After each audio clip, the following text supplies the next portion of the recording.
شفاعة وهذا مطلبي أنا. بسم الله. السلام عليكم ورحمة الله وبركاته. الحمد لله الذي أنعم علينا بنعمة الإيمان والإسلام نعمة جزيلة على الدوام. أشهد أن لا إله إلا الله الملك الحق المبين وأشهد أن سيدنا محمدا عبده ورسوله الصادق الوعد الأمين. بسم الله ما شاء الله لا يسوق الخير إلا الله. بسم الله ما شاء الله لا يشرك سوء إلى الله. بسم الله ما شاء الله ما كان من نعمة فمن الله. بسم الله ما شاء الله لا حول ولا قوة إلا بالله العلي العظيم. فسبحانك لا علم لنا إلا ما علمتنا إنك أنت العليم الحكيم. فيا أيها الحاضرون رحمكم الله أوصيكم ونفسي بتقوى الله والفاجر المتقون. فقال تعالى في كتابه العزيز الكريم لقد كان لكم في رسول الله أسوة حسنة. وقال نبينا محمد صلى الله عليه وآله وسلم إنما بعثت لأتمم مكارم الأخلاق. وقال أيضا أكثروا الصلاة علي فإن صلاتكم علي مغفرة لذنوبكم وتوبوا إلى درجات والوسيلة فإن وسيلتي عند ربي شفاعة لكم. وقال العلماء الأدب قبل العلم. وقال أيضا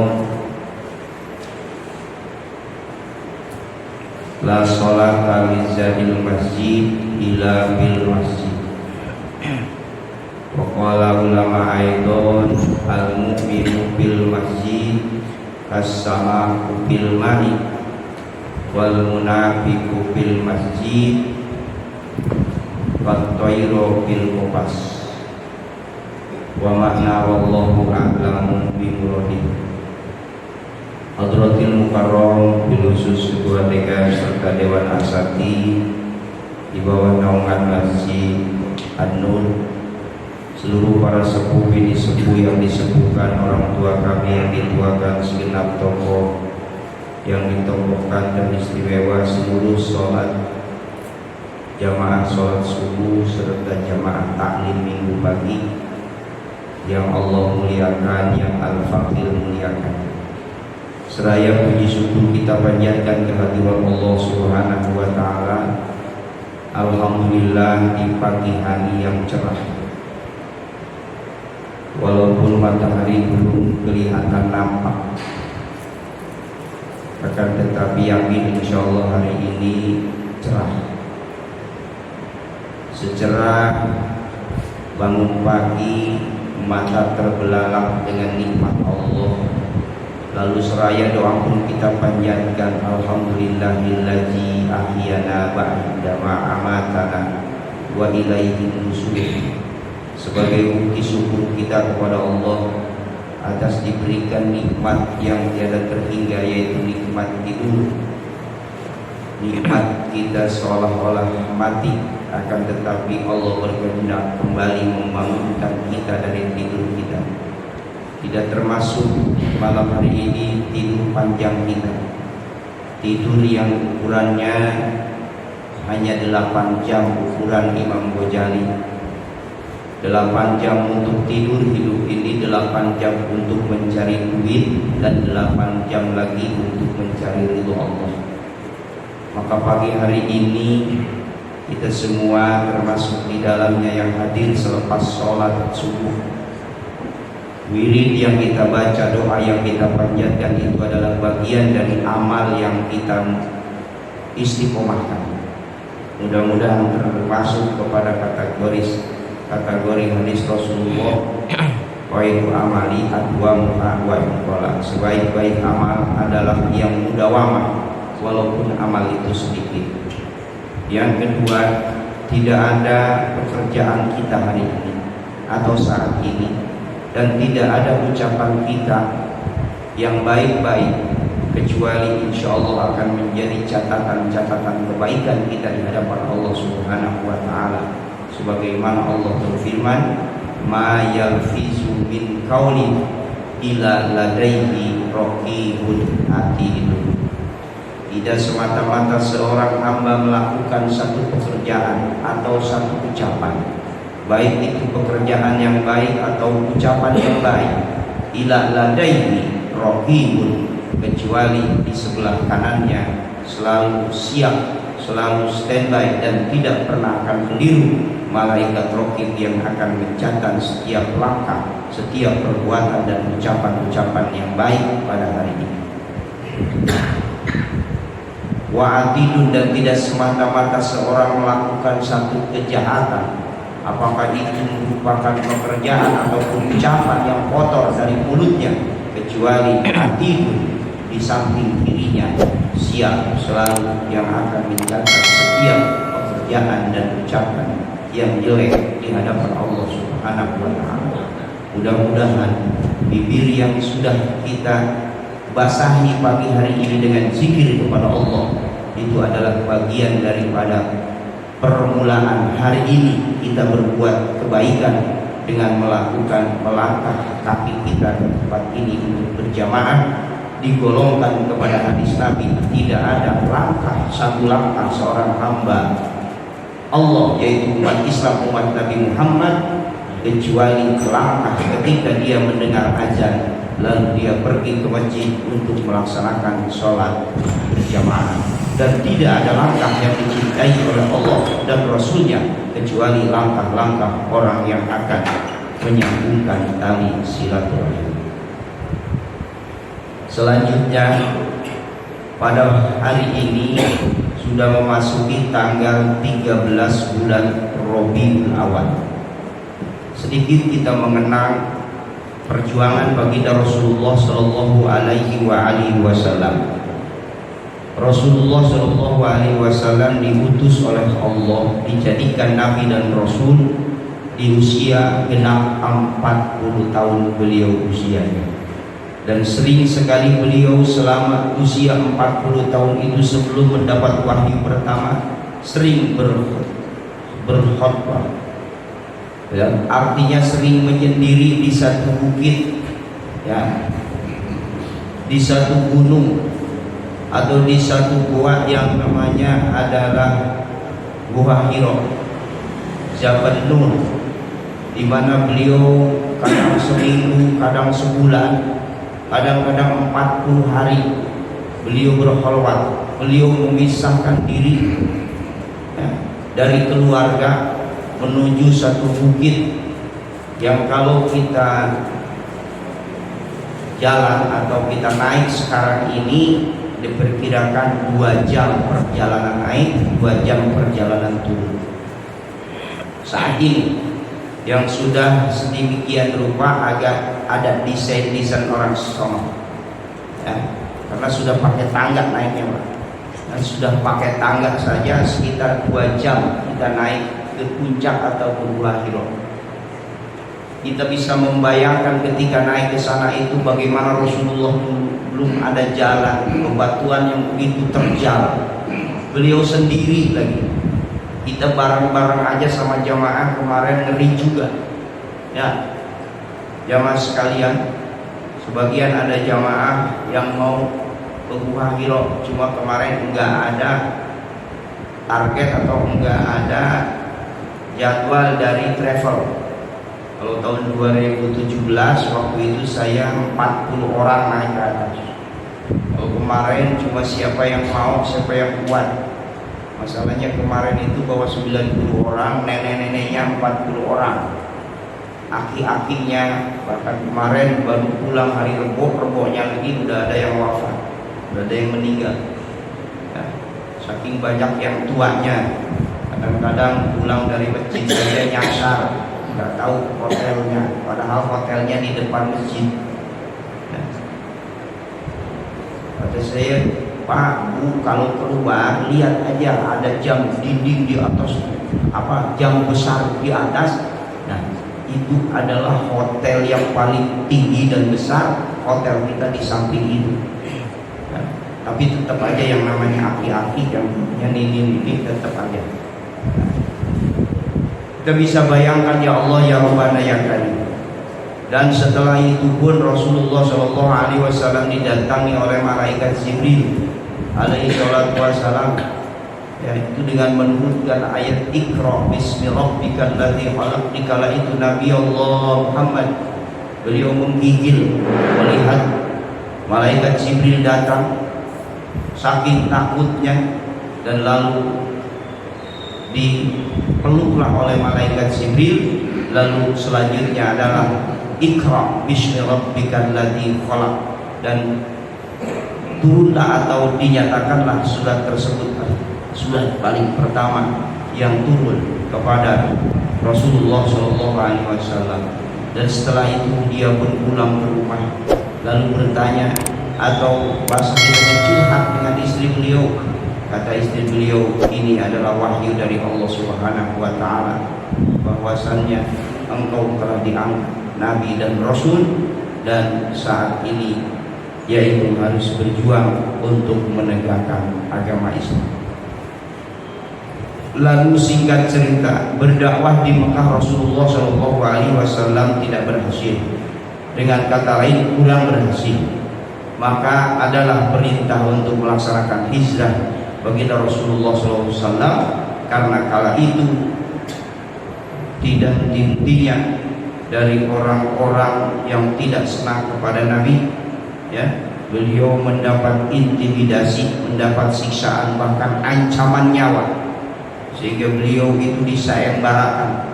Barang siapa yang bisa membunuh Muhammad, maka hadiahnya adalah 100 unta, yang harga untanya di kala itu adalah unta yang paling mahal. Subhanallah, kita bisa bayangkan, sebelum Rasulullah diutus ke daerah Arab, ke Makkatul Mukarramah, kita bisa bayangkan bagaimana kerasnya orang-orang tersebut, bagaimana kasarnya orang-orang tersebut. Ya, kita bisa membayangkan, Pak, sekarang aja kalau mereka ngobrol biasa saja kayak orang Indonesia ngomel, ya, apalagi kalau mereka sudah saling marah-marahan. Ya Allah ya Rabbana ya Karim. Kadang-kadang ngomong biasa, kalau sopirnya sopir orang sono, ya Allah ya Rabbana ya Karim. Kadang-kadang dia yang salah kita marahin, dia marahnya 2 kali lipat daripada marahnya orang Indonesia. Itu sudah akhlaknya diluruskan. Karena Nabi yang pertama kali diutus oleh Allah liutamima makarimal akhlak. Di saking akhlaknya orang-orang di kala itu sudah tidak ada lagi adab, tapi mereka biadab. Terlebih-lebih kalau ada seorang perempuan yang melahirkan perempuan, mereka anggap paling hinanya seorang wanita yang melahirkan adalah melahirkan seorang cewek, seorang anak perempuan. Coba kita bisa bayangkan, sudah tidak ada lagi yang namanya penghormatan kepada makhluk yang diciptakan yang paling mulia di antara yang mulia di bumi ini, tapi mereka tidak pernah menghargainya. Sudah kita bisa bayangkan mayat atau bayi dipotong hidup-hidup atau dibunuh, dikubur hidup-hidup, dan ini adalah bukan lagi akhlak seorang manusia. Makanya Nabi diutus liutami makarimal akhlak. Subhanallah. Dan di kalangan beliau pun hijrah itu tidak terlepas dari ancaman, tidak terlepas daripada intimidasi orang-orang Mekah di kala itu, yaitu orang-orang kafir Mekah yang bengis-bengis, ya, yang sadis-sadis. Beliau disertai oleh sahabat yang setia, yaitu sahabat Abu Bakar As-Siddiq. Bahkan beliau sebelum sampai ke Madinah, beliau sempat singgah dulu di Jabal Sur. Nah, di Jabal Sur yang kalau kita tempuh pagi-pagi, kita habis subuh berangkat, maka sampai ke atas sekitar jam 11 siang. Dan nanti pulang lagi, ya, turun ke bawah sekitar jam 4 sore. Dan itu sekarang sudah mulai didesain, ada tangga-tangga dari bawah ke atas. Tapi dulu di zaman Nabi udah dikepung mau dibunuh, lalu beliau masuk ke dalam gua Sur tadi, ya, selama 3 malam. Dari mulai Sabtu, Minggu, Senin beliau baru berangkat, yaitu ke Madinah untuk melanjutkan hijrahnya. Maka dikala itu sampailah Rasulullah ke Madinah, maka seluruh orang yang ikut hijrah dengan Nabi disebut sahabat Muhajirin, dan disambut oleh orang Mekah yang peduli terhadap Rasulullah, maka disebut sahabat Ansor. Maka disitulah mulai dakwah Rasulullah SAW menyampaikan risalah, menyampaikan agama tauhid. Belum ada sholat, belum ada puasa. Nah, tugas Rasulullah kala itu mentauhidkan semua orang-orang yang musyrik, yang mereka semua menyembah Lata, Uja, Hubal, Manat, ya. Dan lebih parahnya lagi, Lata, Uja, Hubal, Manat ini adalah berhala-berhala yang mereka ciptakan, yang mereka bikin sendiri. Ada yang dari batu, ada yang dari perak, ada yang dari emas, ada yang dari kuningan, ya, semua dikumpulkan di dalam bangunan yang namanya Masjidil Haram. Jadi Mekah itu, Ka'bah itu dulunya bukan penuh dengan orang tua, tapi penuh dengan berhala, ya. Maka setelah Rasulullah SAW mentauhidkan daripada orang-orang yang musyrik di kala itu, ya, sedikit banyak tentunya sudah mulai ada perkembangan di Makkatul Mukarramah. Dan keberhasilan Rasul adalah dikarenakan ada perintah Allah untuk melaksanakan hijrah, yaitu beliau tepatnya datang ke satu tempat, ya. Di kala itu beliau langsung bukan membangun birokrasi, bukan membangun rumah mewah, bukan membangun hotel untuk tempat tinggal beliau bersama umatnya, akan tetapi beliau membangun satu gedung atau satu tempat ibadah, yaitu masjid yang disebut Masjid Quba, atau lebih populernya adalah Masjid Qiblatain, masjid yang kala itu disebut Masjid Dua Kiblat. Karena ketika itu beliau sedang sholat asar, ya, masih menghadap ke Syam waktu itu, ya, kiblatnya ke Israel, jemaah sekalian. Akan tetapi ketika sudah 2 rakaat sholat asar, beliau mendapat perintah dari malaikat Jibril, nah, disuruh untuk berbalik arah, kiblatmu sekarang adalah Baitullah. Maka 2 rakaat, ya, menghadap ke Israel, yang 2 rakaat lagi menghadap ke Ka'bah yang sampai sekarang, maka disebutlah Masjid Qiblatain. Jadi Masjid Quba sama Masjid Madinah itu selisih pembangunannya 3 tahun.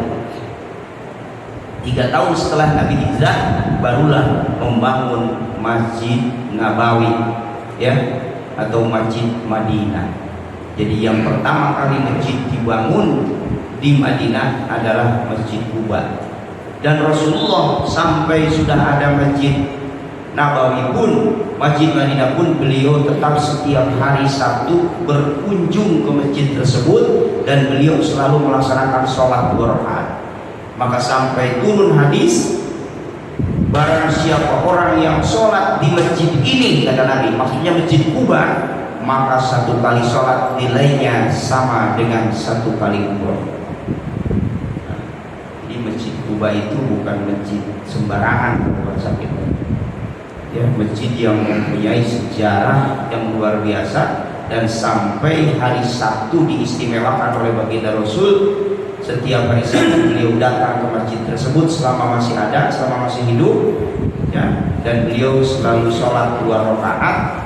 Ya, maka di sana ketika kita berkunjung, walaupun bukan rangkaian haji, bukan rangkaian umroh, ya, nampak tilas kepada baginda Rasulullah, kita disunahkan sholat 2 rakaat. Apakah sholat tahiyatul masjid, kalau masih pagi sholat duha, ya, atau sholat mutlak, ya, maka 1 kali sholat kata Nabi nilainya sama dengan 1 kali umroh. Ya, alhamdulillah kami kemarin sempat 3 kali salam, 3 kali sholat di sana. Ya, yang pertama sholat tahiyatul masjid 2 rakaat, yang kedua sholat duha 2 rakaat, yang ketiga sholat sunat mutlak 2 rakaat.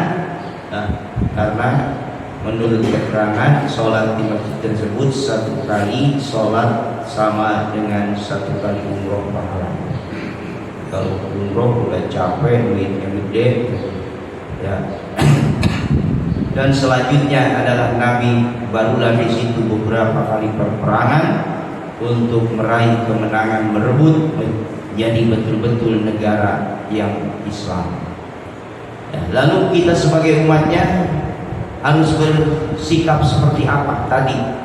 Ya, manusia itu yang pertama mesti berakhlak kepada Allah, bertauhid. Ya, diaturlah oleh Rasulullah bagaimana cara ibadah kepada Allah yang disebut hablum minallah. Yang kedua adalah adab kepada manusia, ya, atau disebut hablum minannas. Maka tidak dianggap baik orang yang bagus hubungannya dengan Allah, tapi hubungan dengan manusia sendiri, dengan tetangga, dengan saudaranya belum baik. Maka bagusnya dalam beradab itu, yang pertama adab kepada Allah, yang kedua adab kepada sesama manusia. Nah, yang ketiga termasuk adab terhadap makhluk-makhluk Allah yang lainnya. Makanya ketika orang sudah melaksanakan ihram lalu dia niat untuk melaksanakan umroh, maka dalam larangan umroh salah satunya tidak boleh membunuh binatang atau merusak binatang-binatang tanah haram. Jadi jangankan membunuh, merusak saja sudah tidak boleh. Yang kedua larangannya adalah tidak boleh mengganggu, merusak atau mematahkan, dengan kata lain membunuh setiap pepohonan yang ada di tanah haram Mekah, maka batal umroh. Maka ketika dia melanggar, maka wajib membayar dam, yaitu 1 ekor kambing. Sampai segitu. Nah, ini saking pentingnya adab kepada manusia, adab kepada makhluk Allah, dan adab terlebih-lebih kepada Allah Subhanahu wa Ta'ala. Maka ketika adab ini dipakai, insya Allah semua bernilai ibadah. 24 jam bersama Rasulullah. Adab Nabi yang pertama dalam ibadah, adab bangun tidur. Ya. Ketika Nabi bangun tidur, beliau selalu berdoa. Apa doa yang beliau panjatkan, yang diajarkan oleh guru-guru kita sampai detik ini yang kita hafal? Alhamdulillahilladzi ahyana ba'dama amatana wa ilaihin nusyur. Apakah kita sudah termasuk orang-orang yang ketika bangun tidur membaca doa setiap bangun tidur atau belum? Kalau belum, berarti kita belum punya adab ketika bangun tidur. Ya. Yang kedua, Rasulullah ketika bangun tidur selalu menggunakan siwak. Ya. Kalau siwak di Indonesia sikat gigi sama Pepsodent. Tapi di zaman itu, di zaman Nabi, siwak itu kayu seperti ini yang beliau gunakan untuk membersihkan mulut dan membersihkan gigi. Ya. Dan keunggulannya banyak. Dalam kitab Tanqihul Hadis dikatakan, bila mana ada seorang yang wafatnya susah, sakaratul mautnya susah, maut nate hese, tak mawon. Nah, maka sebagian ulama gosoklah giginya dengan kayu seperti ini. Itu bagian daripada supaya orang dalam wafatnya tidak susah. Nah, pernah saya lakukan kepada seorang jamaah saya namanya Pak Haji Anin. Anaknya sudah bingung, kenapa apa saya sakaratnya lama amat, Kang Haji. Coba lihat dulu. Pas saya lihat, subhanallah. Ya. Padahal melihat kondisi sudah tidak memungkinkan orang ini untuk hidup berjam-jam. Tapi kenapa susah amat wafatnya? Waktu itu Al-Fakir bacakan surat Ar-Ra'd, walau anna Qur'anan suyirat bihil jibalu au quti'at bihil ardu au kullima bihil mauta balilahil amru zamina. Diulang-ulang ayat tadi 7 kali, lalu saya mengambil kayu siwak ini, lalu saya gosok-gosok giginya. Setelah 3 kali sunatnya, ya, saya angkat. Begitu diangkat saya pegang tangannya, lalu tangannya langsung kencang, seolah-olah memegang tangan saya seperti orang berjepatan. Ya. Dan saya bacakan la ilaha illallah, maksudnya supaya ngikutin. Dan ternyata semakin erat, semakin erat, semakin erat. Setelah 3 kali hampir pegangannya lebih kencang, lalu lepaslah tangan beliau dari tangan saya.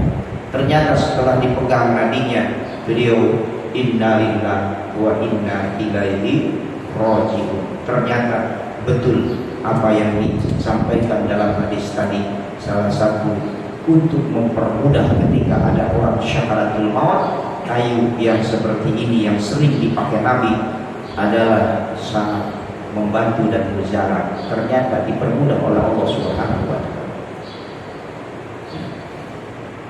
Bahkan bukan itu saja, akan memperkuat gigi dan menghilangkan bau mulut.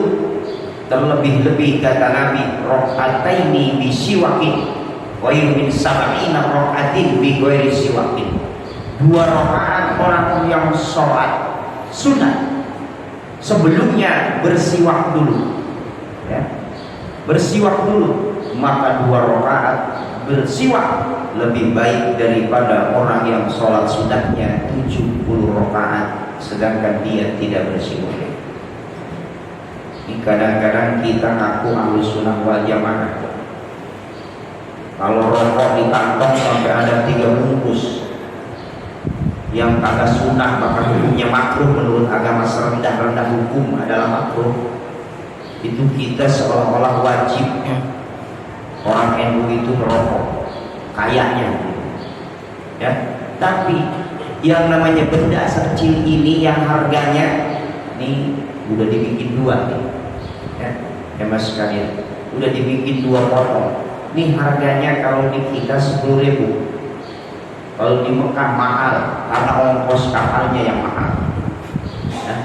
Kalau di Mekah itu segini-segini panjang, ya. Kalau kita mau belinya segini ya terserah dia yang jual. Ada beberapa karyawan, wahid real, ya dipotong, lalu dibersihkan ujungnya, lalu dia kasih. Cuma yang paling laku di sana bukan yang gede begini, yang segede itu sapu lidi, ya. Karena orang-orang Arab itu biasanya orang-orang sana itu betah sekali mulutnya selalu digantelin dengan kayu seperti ini. Mau sholat kayak mau kagak nempel terus, ya. Kayak orang Indonesia nempel terus rokok, cuma kalau Indonesia. Kalau di sana itu sunnah Rasulullah Shallallahu Alaihi Wasallam. Bahkan ketika berperang dalam satu peperangan, ya sudah kehabisan akal. Ini orang Muslim melawan orang-orang kafir selalu terpepet. Akhirnya apa yang belum kita lakukan? Mungkin salah satu sunnah Rasul yang belum kita lakukan adalah bersiwak. Maka dikala itu seluruh sahabat malam harinya besoknya mau perang, mereka semua mengambil kayu-kayu seperti ini dan lalu mereka semua yaitu bersiwak. Lalu disaksikan oleh intelnya orang-orang kafir, ya. Akhirnya intel orang-orang kafir ini berpendapat, ya Allah, ya Rabbana ya Karim, umat Muslim besok mau perang, malam ini mereka sudah mulai makan kayu-kayu. Berarti besok badannya bisa keras seperti kayu. Ya, jadi dianggapnya makan kayu. Ya, makanya mereka semua sudah kocar-kacir dari semalam. Ketika mereka dapat laporan dari telik sandinya bahwa umat Islam ya sudah menyiapkan satu senjata di mana mereka makannya saja malam ini adalah dengan kayu, dan besok akan terjadi bagaimana reaksi kayu yang dimakan oleh mereka. Jadi mereka kalah duluan, padahal para sahabat ini hanya melakukan satu sunnah yang mereka belum melaksanakan, salah sunnah Rasul yang mereka belum kerjakan. Kenapa mereka selalu kepepet ketika mereka berperang? Nah, disitulah turunlah keterangan bahwa di atas atau di dalam sunnah ada kejayaan. Nah, ini dia antaranya. Jadi adab bangun tidur itu cuma dua. Yang pertama baca doa, yang kedua membersihkan mulut bersiwak. Lalu adab nabawi yang kedua, adab masuk kamar mandi. Nah, ini biasanya kan orang kalau bangun tidur pasti masuk kamar mandi.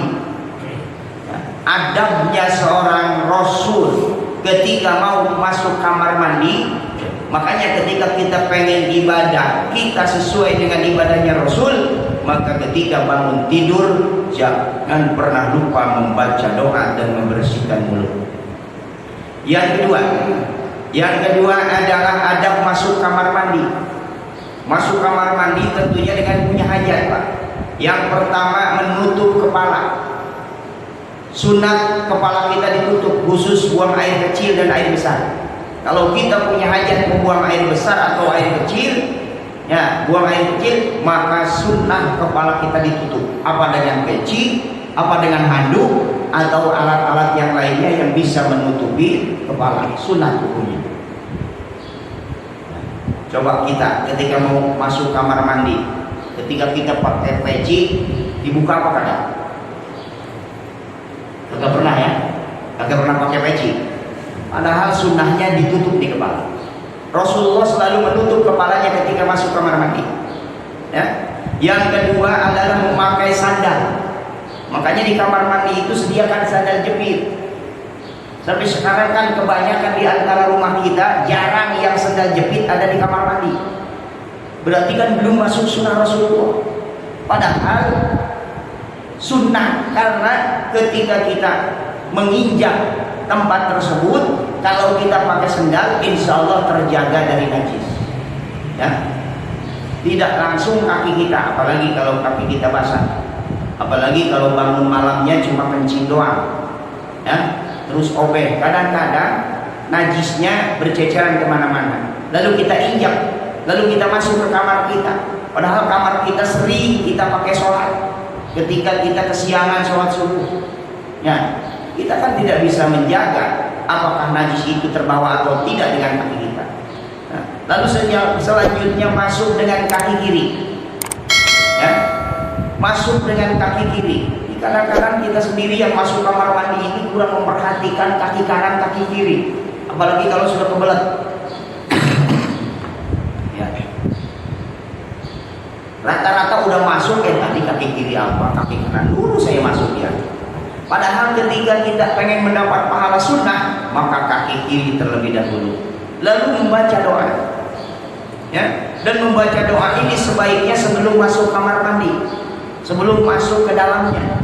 Ya, sebelum diantaranya masuk kaki kita sebelah kiri, ya, sebelum membuka lawang kamar mandi kita sudah membaca doa Bismillahi Allahumma inni a'udzubika minal khubusi wal khaba'isi. Bahkan sunnah ditambah Bismillah Allahumma sholli ala Sayyidina Muhammad wa ala ali. Ya, di antaranya dengan nama Allah, yang Allah sesungguhnya aku berlindung kepadamu dari setan laki-laki dan setan perempuan. mau di kamar mandi kek, mau di lapangan kek, mau di kebun kek, buang air besarnya mah, buang air kecilnya mah, tetap kita berlindung dari iblis, dari setan laki-laki dan setan perempuan. Yang kelima, tidak bicara dalam kamar mandi, apalagi sambil ngobrol. Ya, ini tidak dianjurkan. Sunnahnya kita nikmati saja. Ya, nikmati saja, buang air kecil kita, buang air besar kita. Jangan sambil ngobrol, jangan sambil nanya sama istri, nyuruh sama istri padahal lagi beol. Ya, yang keenam, tidak berlama-lama di kamar mandi. Jadi jangan betah-betah di kamar mandi. Yang mesti betah itu umat Islam di masjid, menunggu waktu sholat dan duduk setelah sholat, itu dianjurkan. Dalam kitab Duratul Nasihin pernah seorang sahabat setelah sholat langsung dia doa. Apa doa yang dipanjatkan? Tidak banyak. Allahumma gfirli warhamni, selesai. Ya Allah, ampuni dosaku dan kasih sayangilah aku. Lalu ditegur oleh baginda Rasulullah, hai sahabat, kenapa engkau terburu-buru sholat dan terburu-buru engkau berdoa? Mau kemana? Kenapa engkau tidak memuji dulu kepada Allah? Mengapa engkau tidak bersolawat dulu kepada saya atau kepada kami, kepada baginda Rasul, kepada para nabi? Ya, memang kenapa? Sesungguhnya seseorang yang selesai sholat lalu dia memuji kepada Allah, lalu dia membaca sholawat kepadaku, niscaya doa-doanya akan dikabulkan oleh Allah Subhanahu wa Ta'ala.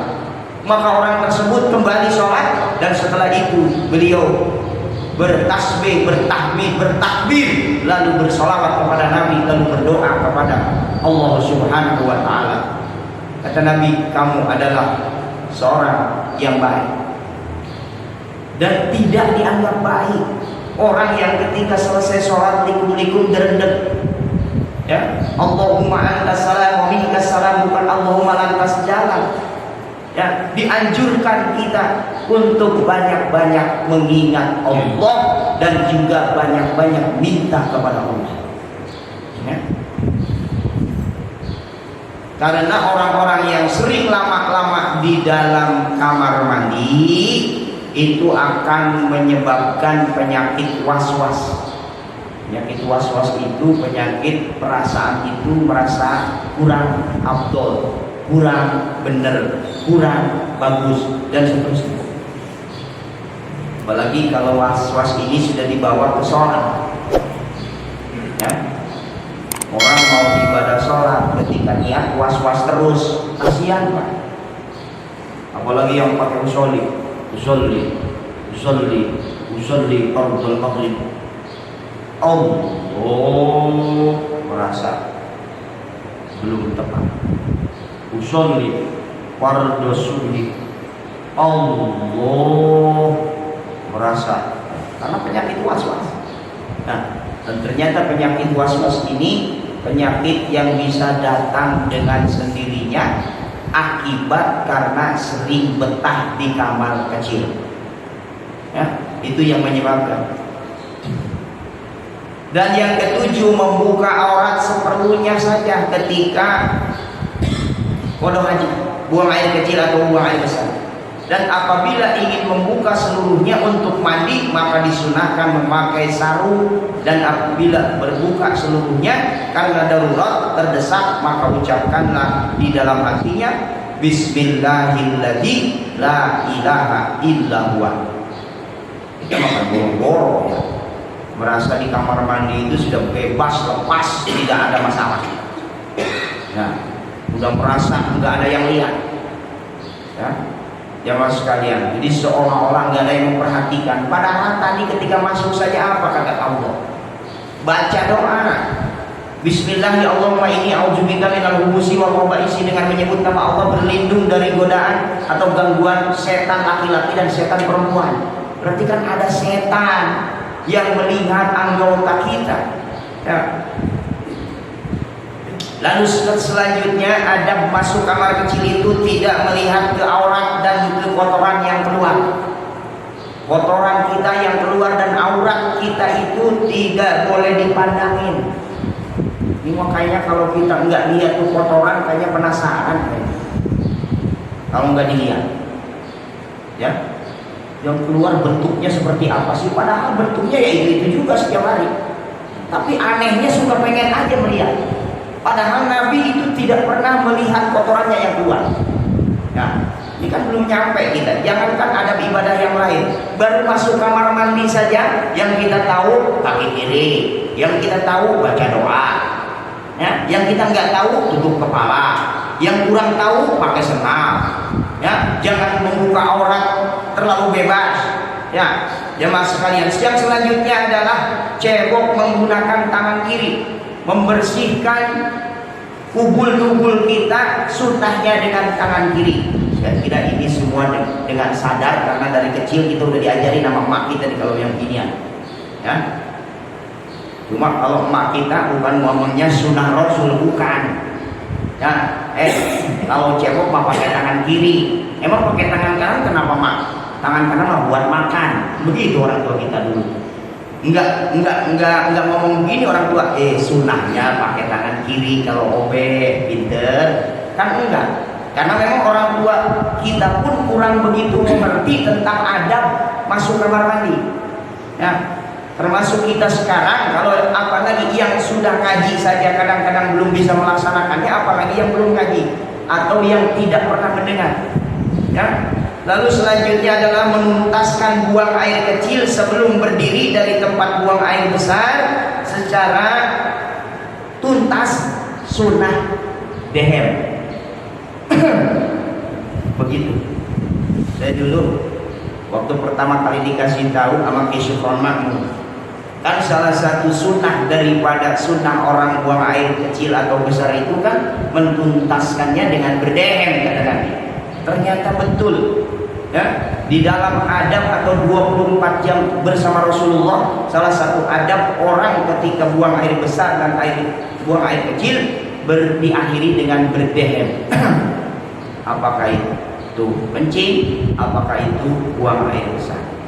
Nah, yang ke-11 setelah selesai obeh disunahkan membaca doa Allahumma tahhir qalbi minan nifaqi wa hasin farji minal fawasik.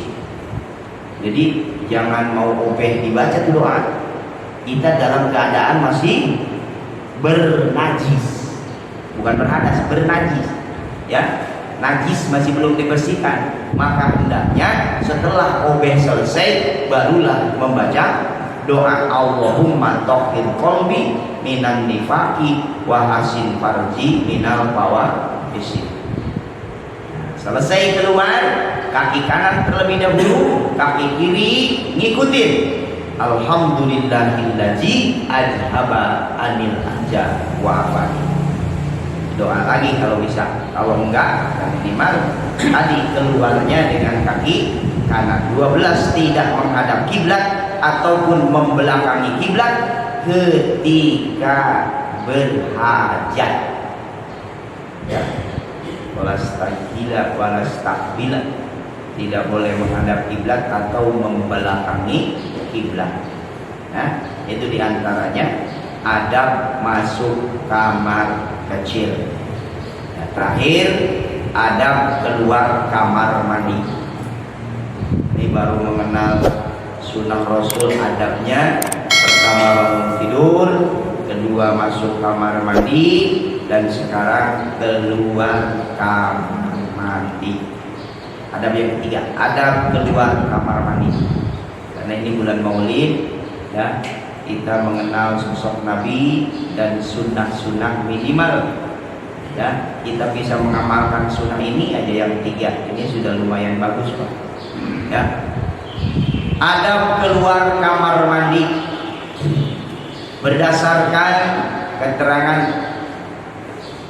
yang ditukil dari berbagai kitab sunnah yang disusun oleh sesoleh cucu atau cicit dari Sayyidina Abdul Qadir Al-Jailani.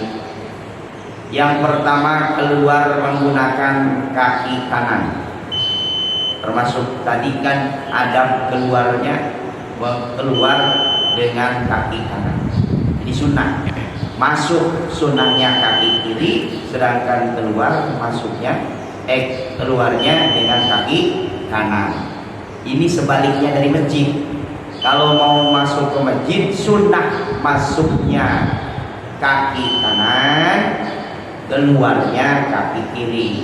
Tapi kalau ke kamar mandi, ke WC, masuk sunnahnya kaki kiri, keluarnya sunnahnya kaki kanan. Yang minimal ingatlah. Walaupun dalam pelaksanaan mungkin kalau belum terbiasa susah banget. Jangankan ke WC, ke masjid aja orang yang biasa nggak ingat-ingat sunnah Nabi susah. Apalagi baca doanya, ya kakinya saja masih belum mengikuti sunnah Nabi. Yang kedua tadi membaca doa, ya. Alhamdulillahillazi ajhaba anil aza wa afani. Sebetulnya masuk kamar mandi dan keluar kamar mandi ini jumlah seluruhnya jadi ada 14, ya. Kalau disatuin enggak dipisah, ya. Kalau dipisah tadi yaitu ada 12 yang sunnah masuk kamar mandi ditambah lagi 2 yaitu jadi 14 semua jumlah sunat masuk kamar mandi dan keluar kamar mandi. Cuma yang 12 masuk kamar mandi sunnahnya, yang 2 lagi sunnah keluar dari kamar mandi, yaitu keluar menggunakan kaki kanan dan juga membaca doa setelah keluar dari kamar mandi. Ya, kemarin ini ada saya ngisi di salah satu tempat, ya, di Cikarang, di bawahnya Sentul, tempat apa ya, tempat rally, saya di atasnya salah satu majelis, cuma ngajinya di sono kagak pakai speaker, capek, agak pakai speaker. Cuma ngajinya ngumpul Pak, di majelis segini kesana itu penuh. Nah, makanya karena saya nggak punya rumah, kata saya nggak punya karomah, ya, makanya saya ngajinya mau di tengah aja, ngajinya di tengah, karena kasihan kan kalau yang paling belakang.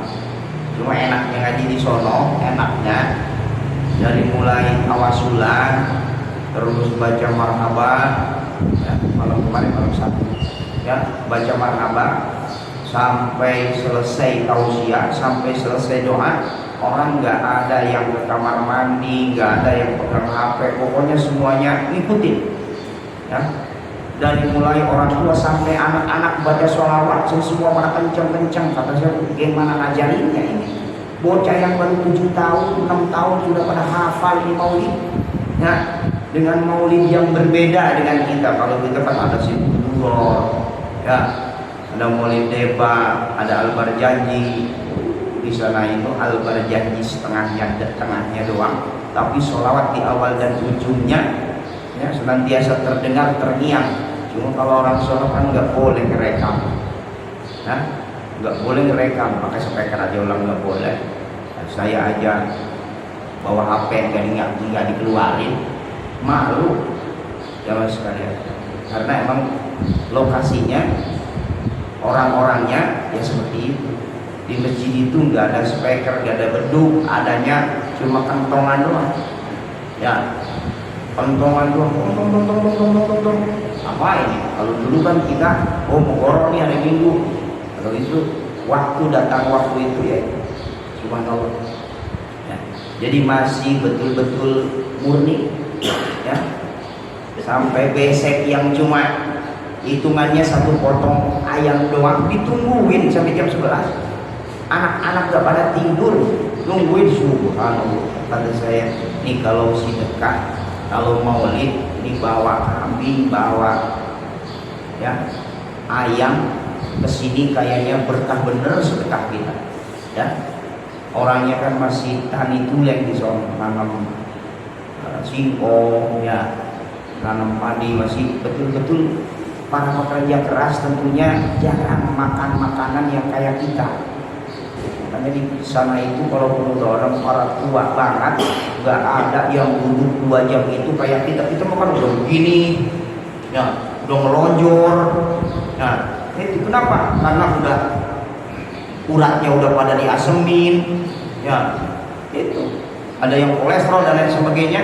Ya orang sono nggak ada yang kolesterol kayak kita, nggak ada yang asam urat dan lain sebagainya. Kalau kita kan setengah jam aja udah melonjor, ya. Tapi masih mending sih kalau di pengajian ya. Orang sono sila dari sore habis isya sampai jam 11 baru selesai, nggak berubah. Ya, setelah itu nggak banyak ngomong, langsung makan. Kalau kita kadang-kadang makan sambil ngobrol, mereka enggak, makan. Selesai makan, kasih berkat, pulang. Subhanallah. Ya, kita kalau lihat orang-orang seperti tadi masih ada, jauh dari bisingnya persaingan hidup, ya, persaingan hidup. Saya kebetulan waktu itu bawa dua sorban, ya, yang satu dikasih sama teman, yang satu lagi saya dihadiahi oleh mutawif dari Mekah, teman sekalian. Dan akhirnya kata saya, kalau di sini nih sorban kayaknya kalau dikasih sama jamaah di sini kan suasana sono kan dingin ya, di atas gunung. Dan kata saya manfaat airnya dua sorban saya kasih semua, sama satu sama ustadznya, yang satu sama jamaah. Nah, saya padahal di rumah ada sekitar 15 sorban yang nggak pernah pakai, ya, karena terlalu banyak Pak. Setiap kali orang pulang umroh jamaah kadang-kadang suka ngasih, ya. Kalau kita ngasihin lagi kalau barang bekas, kita juga kadang-kadang suka berpikir takut, ya, takut merasa dihinakan yang dikasih. Nah, itu seperti itu. Nah, itu diantaranya. Jadi kalau kita bahas tentang adab-adab Nabi, ya Allah ya Rabbana ya Karim, ada adab berwudu. Ya, kalau kita kan kadang-kadang wudu ya wudu aja, adab-adabnya kurang perhatikan. Ada juga adab berpakaian. Salah satu adab berpakaian adalah memakai kancing bajunya dari bawah. Ya, kalau kita nih jamaah biasanya pakai kancing baju dari atas atau dari bawah? Ada yang dari bawah, ada yang dari atas ya. Nah, kebanyakan dari atas nih, makanya suka ngendong, ya kan? Makanya kalau yang dari atas biasanya suka ngendong. Tahu ngendong? Iya. Jadi bukan lubangnya dia masuk, akhirnya jengjot bajunya tuh. Itu akibat tidak melaksanakan sunnah Rasul. Tapi kalau biasa dari bawah, insya Allah nggak pernah akan jengjot. Ya. Saya punya paman, jadi amil di desa. Waktu itu mau menikahkan di Cianjur. Begitu turun dari motor, pengantin tertawa semua, wali tertawa, pada senyum balik begini. Ini ngapain ini ya? Kok pada senyum-senyum baik? Ternyata dua kancing paman saya salah lubang, ngendong. Itu akibat karena tidak mengikuti sunnah Rasul. Ya, itu sekecil itu aja udah. Ya Allah, ya Rabbana ya Karim. Nabi itu sangat memperhatikan adab-adab. Ya, makanya kita ini ketika kepengen seperti Rasul, cukup kul in kuntum tuhibbunallah fattabi'uni, kata Allah, ikuti Rasulullah. Insya Allah di atas sunnah ada kejayaan. Mudah-mudahan Allah senantiasa membimbing hati dan jiwa kita untuk senantiasa terus mahabbah kepada Rasulullah, dan Rasulullah pun mencintai kita semua. Dan akhirnya karena kita mencintai Rasul mencintai kita, Allah pun akan memberikan rahmatnya kepada kita. Maka insya Allah dengan ibadah yang begini terbatas, dengan waktu yang begitu singkat, hidup di muka bumi ini, ketika menyertai rahmat Allah dan syafaatnya Rasulullah, kiranya pantas orang model kita jadi penghuni surga. Kalau memang Allah berkehendak memberikan rahmatnya dan Rasulullah memberikan syafaatnya. Cari syafaat Rasul dengan menghidupkan sunnah Rasul dan memperbanyak membaca sholawat kepada Rasulullah Sallallahu Alaihi Wasallam. Itu saja jemaah sekalian, karena hari ini saya mau mengadakan pengecoran lantai 2 di Pondok Pesantren Putri Yatim Piatu dan Dua Pal Mutakin, ya. Jadi kebetulan pasirnya belum diunjal, ya, semennya juga masih di material, sebagian belum dibayar, sebagian sudah dibayar tapi belum diangkut, ya. Dan juga karena sudah jadi tradisi dan kebiasaan saya itu biasanya kalau ngecor ya pasti motong kambing ya jamaah sekalian. Dan tadi pagi sebelum kesini ada yang ngebel, Pak Ustadz nanti anak-anak setelah sholat subuh pagi ini jam 6 suruh ke rumah, katanya suruh ngambil ikan di kolam, katanya mau ngecor. Kata saya, tahu dari mana, kan saya nggak nge-share nggak apa di HP. Tapi ya itulah mungkin bagian daripada perhatian mereka, walaupun tidak ikut bekerja untuk pengecoran hari ini. Ya sedikit sih, cuma sekitar 24 kubik ya yang dibutuhkan pengecoran hari ini, karena tidak semuanya. Luas dari bangunan adalah 277 meter, tapi tidak semuanya hari ini dicor karena memang belum selesai semua bondek dan juga wearmes ya, bukan belum selesai, belum dibeli, belum dibayar ya, karena memang masih ada di material ya. Mohon doanya saja, mudah-mudahan diberikan kemudahan Al-Fakir dalam rangka membangun Pondok Putri Al-Mutakin untuk asrama dan juga majelis pengajiannya, dan untuk sholat berjamaah santri-santri akhwat atau santri-santri perempuan yang ketika sholat subuh berjamaah, ketika sholat maghrib dan sholat-sholat yang lainnya mereka sudah tidak ada tempat karena majelis yang dulu dijadikan asrama lagi. Jadi mereka otomatis pertama kurang asrama, yang kedua tidak ada majelis khusus untuk sholat berjamaah mereka. Terakhir, mari kita sama-sama berdoa kepada Allah di bulan yang penuh dengan keberkahan karena lahirnya sosok manusia pilihan Allah. Itu semua segala hajatnya dikabul oleh Allah Subhanahu wa taala. Allahumma shalli wa sallim wa barik ala sayyidina wa habibina wa syafiina wa maulana Muhammad wa sallim wa radhiyallahu tabaraka wa ta'ala an sahabati Rasulillah ajma'in. Allahumma lakal hamdu wa ilaikal mustaqim wa antal musta'an, la haula wa la quwwata illa billahil 'aliyyil 'azim. Allahumma yassir lana sabtu wa bijadika wa jalalika. Allahumma arzuqna mutaba'atan nabiyyi sallallahu alaihi wasallam awalan wa akhiran wa zahiran wa qawlan wa fi'lan wa ta'atan wa ibadatan wa amalan sholihan wa adah. Allahumma ahyina bil hayati ulan wa amitna bi mauti syuhada. Asyhadu an la ilaha illallah wahdahu la syarika lah, ilaha wahida wa rabban sa'ida wa nahnu lahu muslimun. Allahumma inna maghfirataka arja min amali wa inna rahmataka awsa min jadbi. Allahumma inna maqut ahlan an tablugha rahmataka wa rahmatuka ahlun an tablugha li wasi'at kulla shay'in bi rahmatika ya arhamar rahimin. Wa sallallahu ala sayyidina Muhammad wa ala alihi ajma'in. Subhana rabbika rabbil izzati amma yasifun wa salamun alal mursalin walhamdulillahi rabbil alamin. Wallahu muwaffiq ila aqwamit thariq. Assalamualaikum warahmatullahi wabarakatuh.